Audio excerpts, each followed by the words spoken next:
and having this opportunity to sit in this fantastic ballroom, which is absolutely incredible, and to start talking about some of the issues that are most pressing in your country, in my country, and in particular, we've had the opportunity to talk about the situation in Gaza and the intolerable situation, including images of starvation. And I think both of us know that we have to get to that ceasefire, and we have to increase humanitarian aid in. And thank you for what you've already been doing, are doing, and are committed to, because without you, this would not be capable of resolution.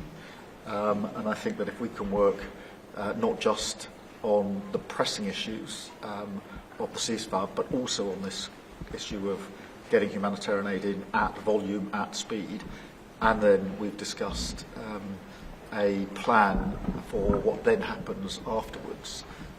I think we can do our very best to alleviate what is an awful situation at the moment. So thank you very much for the discussion we've had so far and the discussion we're about to continue on that really important issue. But it's fantastic to be here. Thank you for your hospitality and to see this amazing golf course.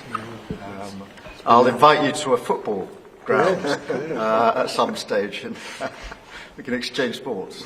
It's been great being with you, and thank you very much, Mr. Prime Minister. And you've done a fantastic job with regard to the trade deal. You know, they wanted a trade deal here for years, many years, through many different terms of different people, and you got it done. So I want to congratulate you on that, and it's a great deal for both. It brings unity. We didn't need unity, but it brings us even closer together. I think it's good for both parties.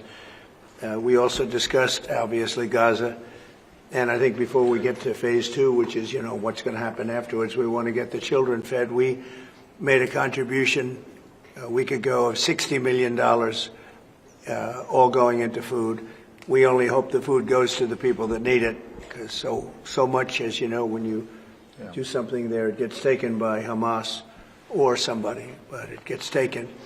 But and we're prepared to help. You know, we want to help. It's a terrible situation.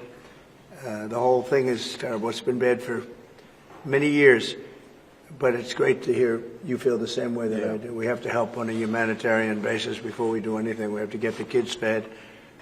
So we've been sending in a lot of food. A lot of the food that's been going there has been sent by the United States. I spoke yesterday with the president of the European Union, Ursula, who was terrific also on the subject, and she's going to play a big role also in helping us. So we have a good group of countries that are going to help with the humanitarian needs, which is food, sanitation, and some other things.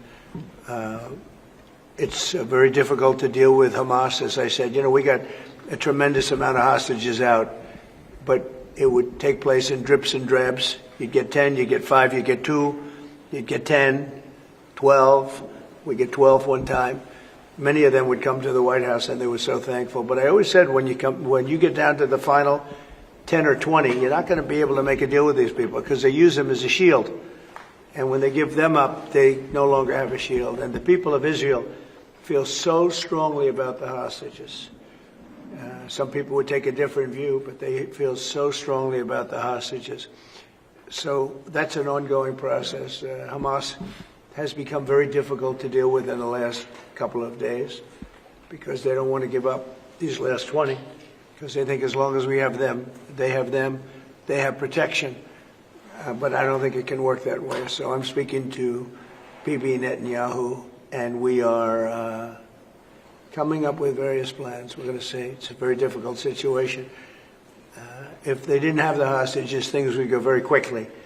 But they do, and we know where they have them in some cases, and you don't want to go riding roughshod over that area, because that means those hostages will be killed.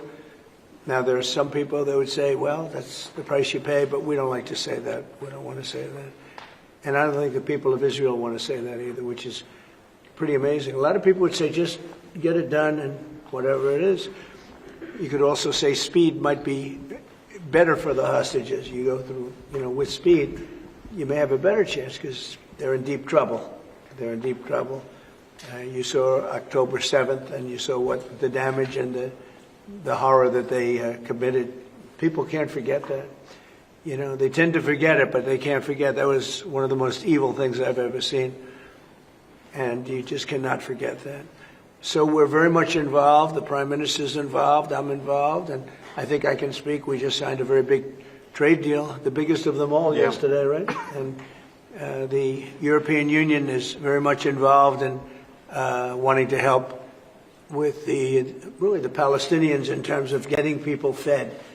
But the area of Gaza, another way of defining it is the area of Gaza.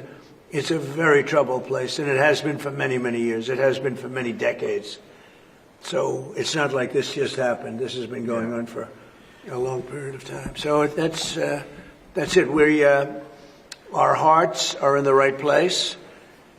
We have some good news because the recent war that you just saw, they just announced, I see, the newest of the 5, now this would be 6 that we've stopped. I've stopped 6 wars in the last, I'm averaging about a war a month.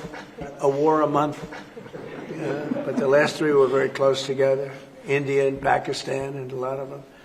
Congo was just done, Rwanda was just done. But you probably know, I won't go into it very much because I don't know the final numbers yet. I don't know